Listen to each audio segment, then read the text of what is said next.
Hello.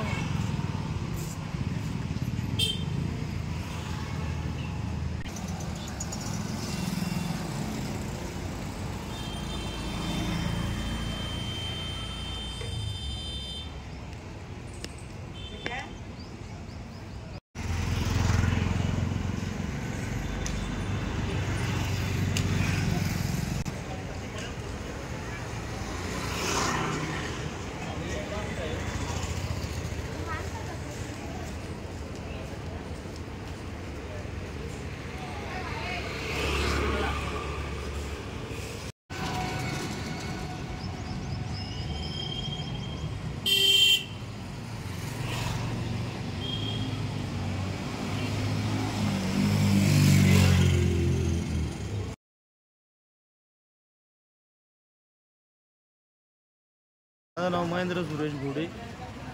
आम्ही आज इथे माठ विक्रेता जिथं माठ विकतात तिथं आज आलेलो आहोत। तर यावर्षी उन्हाळ्याची चाहूल अतिशय कडाक्याचं ऊन इथं पडत आहे आपल्या धुळे शहरामध्ये आणि आम्ही माठ घ्यायला इथं आलेलो आहे। तरी माठाची किंमत यावर्षी मागच्या वर्षापेक्षा यावर्षी जास्त प्रमाणात वाढलेली ही आढळून येत आहे। कारण की माठ विक्रेते अशा पद्धतीने सांगते की आम्हाला आता माती किंवा रॉयल्टी किंवा या मागचा पूर्ण खर्च एकंदरीत खूप यावेळेस वाढलेला आहे बुवा। तर त्या अनुषंगानं ते आम्हाला ज्या मागच्या वर्षी आम्ही जो माठ आता 200 ते 250 रुपयाने घेतला होता, आता 400 ते 500 रुपये इतकं ते सांगण्यात येत आहे। तरी आम्हाला उन्हाळ्यात ते काही करून पाण्याची ताण भागवण्यासाठी माठ हा घ्यावाच लागणार आहे आणि यासाठी आम्ही इथं आलेलो आहे। पण त्या विक्रेत्यांचं जे म्हणणं आहे ते आम्हाला पटलं आहे, तर आम्हाला त्यांचं म्हणणं पटून आम्हाला तो माठ तर घ्यावाच लागेल। कारण की फ्रीज घेणे इतकं खरंच सर्वसामान्य माणसाची ऐपत नसते, तरी हा माठ आम्हाला आज घ्यावाच लागणार आहे। बोला. माझं नाव शांताराम लाला चव्हाण।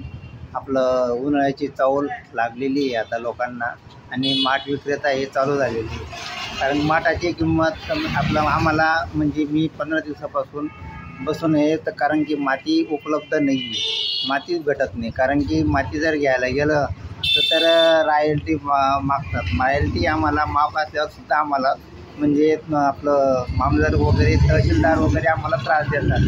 तसं मग ट्रॅक्टरवाल्याला सांगितलं, ट्रॅक्टरला म्हणतो हो आम्हाला जर समजा तर ट्रॅक्टर जर पकडला तर 2 लाख रुपये भरशील का तुझ्या जागेवर, तर आपण गरीब लोक हे पैसे कुठून भरणार?